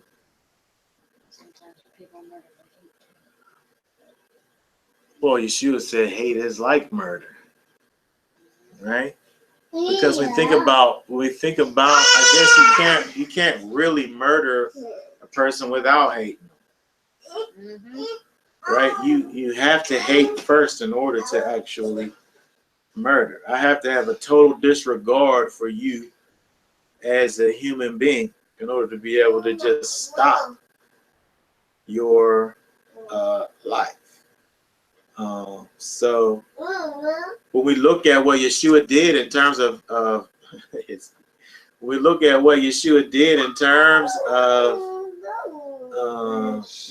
talking about hate and equating hate with murder, I think Yeshua just really brought something out that is intrinsic in the deed of murder. Because if I hate you, if I murder you, I had to have hated you first.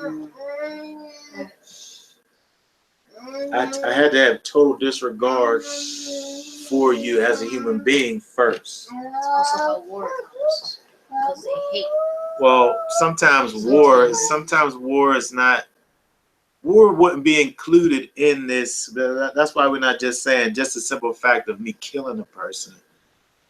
But we see how Yahweh had, there are times when Yahweh had for Israel to go actually and have war.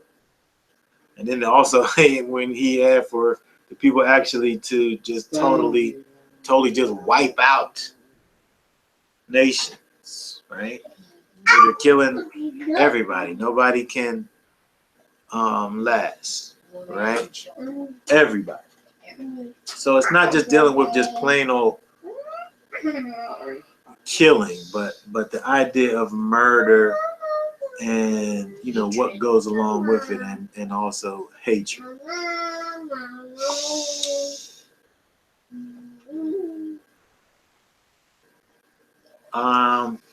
See what we got here next. Adultery.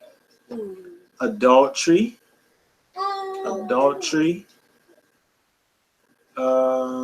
Which seems to always, this word always really is used in this way. Adulterer, adulteress, adultery, right? One who betrays the marital relationship. That would be adultery. When we can kind of look at this and kind of parallel it with the other side in terms of, we look at adultery. When we think about adultery, it's kind of the same kind of a thing. The same thing that idolatry is to Yahweh, idolatry is in a marriage relationship. When you're adding this other kind of entity to the relationship, to the situation, where it's supposed to be kind of this exclusive kind of a thing, and then you're adding this other individual, right? So Two wives. Yeah. So we look at adultery again. It kind of gives us the same kind of a picture as what we see with idolatry, except for, of course, adultery is a physical relationship between man and a woman, right? So we see how those kind of things are kind of mirror each other. And we see that when Yahweh gives us the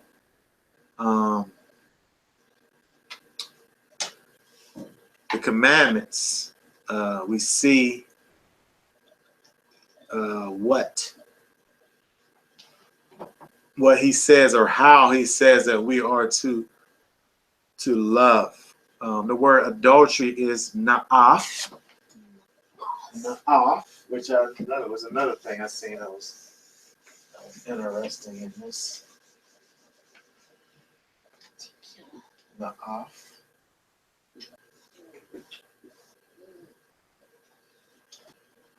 Which is the mouth.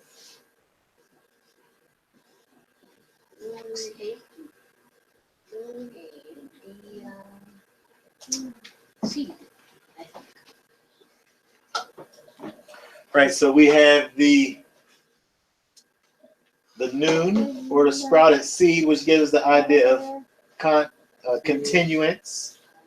We have the ox's head, which is strong or power, and then we have he's a leader. Yeah, leader is also another word for that's incorporated here, and the open mouth. Right, so if you have if you're just continually open, and you're continually strongly open, there's no there's no restraint. There's no restrictions. And with a speaking of a marriage, right, there are definite restrictions. A man and a woman are dedicated to each other, right? They're not open to just whoever comes by, right? There's parameters, there's boundaries, right? It's not a situation that's continually open, right? So when we look at this idea of adultery is this situation where you've made something that has restrictions, that has restraints, that has boundaries. You've made it open. That's like people are in an open relationship. Right. They literally call it that, like swingers and stuff on that. The women's. Oh, I was watching the women's liberation when that came out back in the whenever that was 60s or whatever, and into the 70s, and then they started to have all this freeness and all this openness. The traditional kind of thought process of what family and marriage was something was just too restrictive for these liberated women, where they just wanted to just be open and free. They didn't want to be tied down to someone. No, right. Someone represent them to people, like Mr. and Mrs.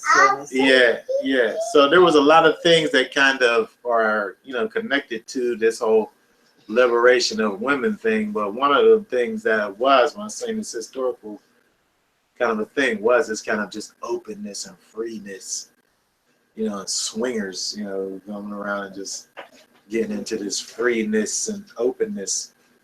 Again, no restrictions and no restraints and no boundaries. Yahweh calls this sin, right? Yahweh calls it specifically adultery.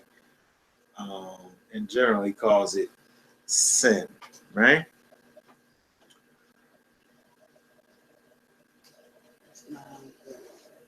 Oh yeah, it is getting late, ain't it? Yeah, I didn't really even want to go this late on Friday night. But we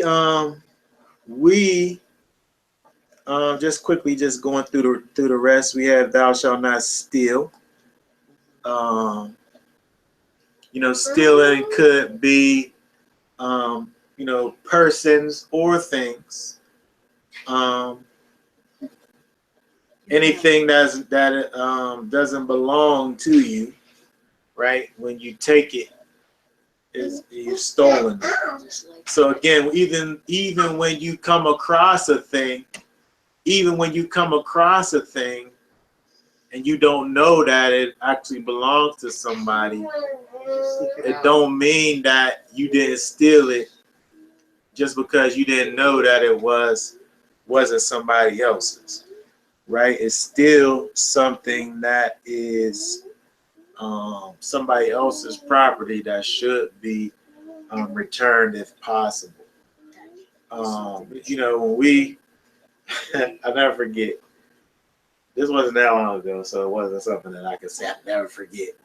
But this was like kind of a big thing. Like me and little Tony, for whatever reason, was at Kogo's up in Mount Washington, and I went out and I went into the car, and little Tony's taking long forever. I don't know why he didn't come out the store. Then he comes out and tells me that somebody dropped $100 bill at the door, and I took it back and gave it to the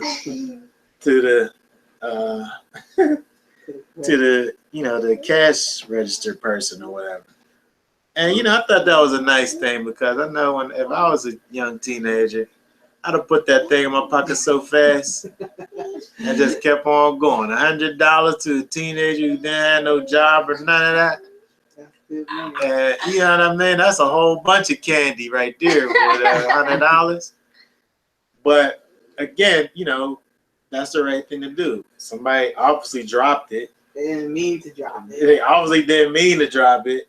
right? It's It, a it, noticeable it belongs to thing. somebody else. It's different than just somebody picking up $1 or whatever. It's like $100, right? So even if you don't know that it's stolen, that it belongs to somebody, you should still see if it does belong to somebody, before you just try to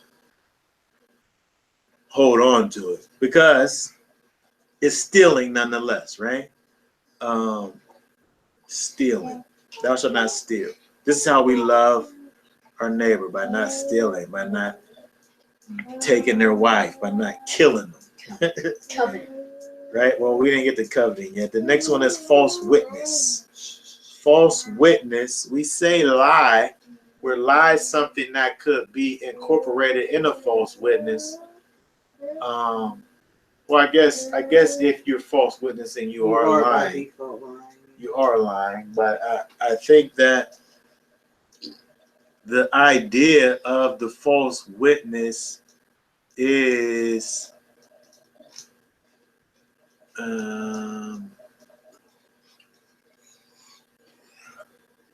it definitely includes that kind of a judicial kind of a thing, in terms of, if we go before the judge or what have you, and you say that this person did one thing and they didn't do it. Yeah, it's a lie. It's a lie, but it's this I would say would be the exact kind of context of the false witness. Not to say that if you say, well, I didn't eat the cookie, it's not a lie, which I guess you'd be presenting a false witness of your own self, right? So I just tried to almost diminish say that this wasn't a lie, but I guess kind of it's just an all-encompassing kind of a thing, right? Because if you just say some little stupid lie, you're really just offering a false witness. You're being a false witness to yourself, right? And again, we look back at this false witness thing. Could be something that could be connected to keeping the name of Yahweh's name in vain, but towards man, right? When you don't represent Yahweh in the right way, you're being a false witness unto Yahweh, right? You're bringing His name into nothingness. And the same thing here. That's what I was thinking. What was that? I said, hallelujah. I was thinking the same thing right there. Hallelujah. Yeah. So it's the same kind of a thing. If you're being a false witness, that's kind of that using the name in vain kind of a mirror thing, but towards man or what have you. And then lastly, this here coveting thing. Coveting. Having this delighting in or greatly beloving, or making this thing a delectable thing or a delight or highly desirable of something that's not yours. Right? Thou shalt not covet. Thou shalt not desire greatly or delight in thy neighbor's house, or or his neighbor's wife, which of course that's what David did, nor his manservant, nor his maidservant or ox, or none of his things, right? We cannot look at somebody else's things and strongly desire those things and call those things a delectable thing, so much so that you want to take it. Now, this ain't even about taking it. Taking it is doing two things now, but I can't desire the thing so much that it might cause me to take it, even though that's not even part of it. When you end up taking it, you probably desired it first. But the strong desire just stops right there at this strong desire. So how far do we take this thing? When I see that the neighbor comes home with a brand new car. Right? And I really like Well, that. someone might say you can. I name it, really claim like it. that thing. Well, yeah, name it and claim it, right? You can name Which it was and another claim it. song. That was what you call it? The Clark sisters saying all of that song. You can name it and claim it. But how far does it go where I look at my neighbor's stuff and I just really delight in it? Because that's the commandment. I'm taking it too far when I say when you want it so bad that you want to take it. It don't really give you that. It says don't covet it. Don't desire it or delight in it, or or call this thing this delectable thing. I think this one here is you gotta look at this thing when you like how far do we actually go when we look at our friends or people's or your neighbors or what have you, their things, and we like how far can we take it before we get into the realm of coveting it? I think when you start wanting it, then that's Theirs. when you start wanting their stuff, and it's not like you're gonna work hard to get your own. You know, if you desire something that someone else has, then you can work hard and get it yourself.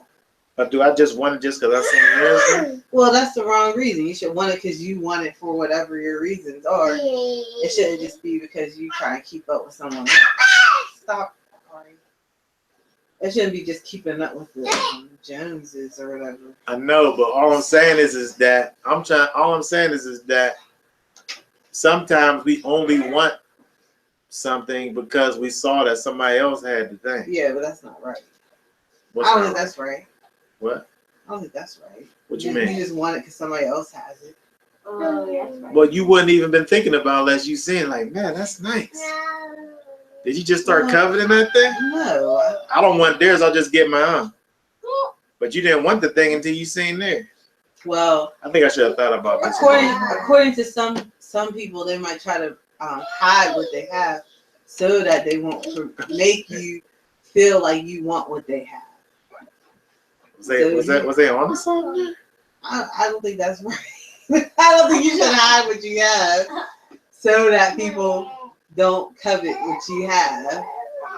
Because that's pride then. That means you think whatever you have is so great and nice and valuable that everybody else is going to see it and nobody can help themselves but to covet you.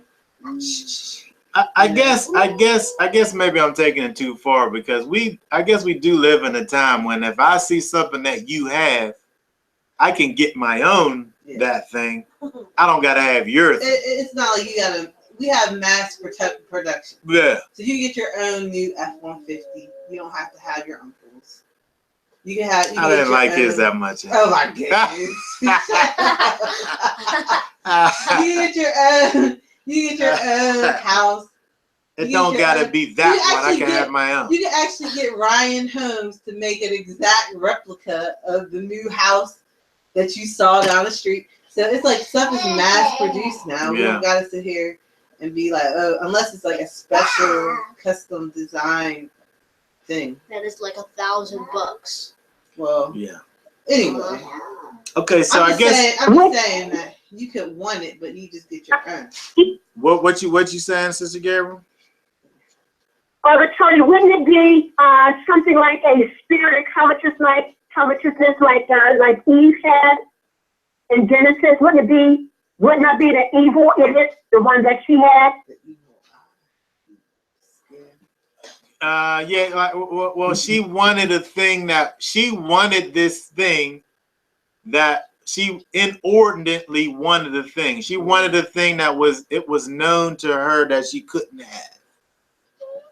Which is basically the same kind of a thing as to say, if that's his, I can't have it. So it's inordinate. It's out of order for me to want this thing that I could never have it. Yeah. So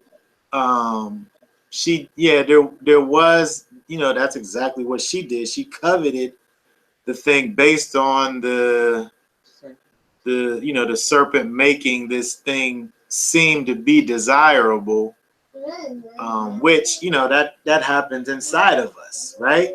We see a thing, and our carnal mind makes that thing desirable, which I think you know, which makes it covetousness, you know, causes a person to do things to get something that's not theirs, as opposed to what we were talking about just a few seconds ago in terms of me getting my own thing that's the same as what you have.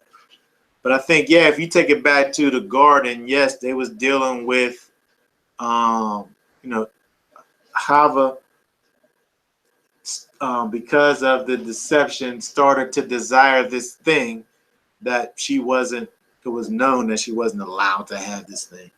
So she absolutely coveted, yes, and then stole. And then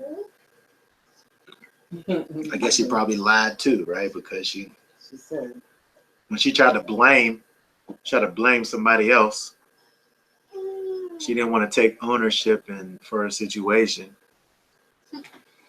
But yeah. Okay, so I think we are actually going to stop right there. I didn't want to go too late tonight. There's still Hebrews to look at, but I'm just going to forego that for now. And go from there.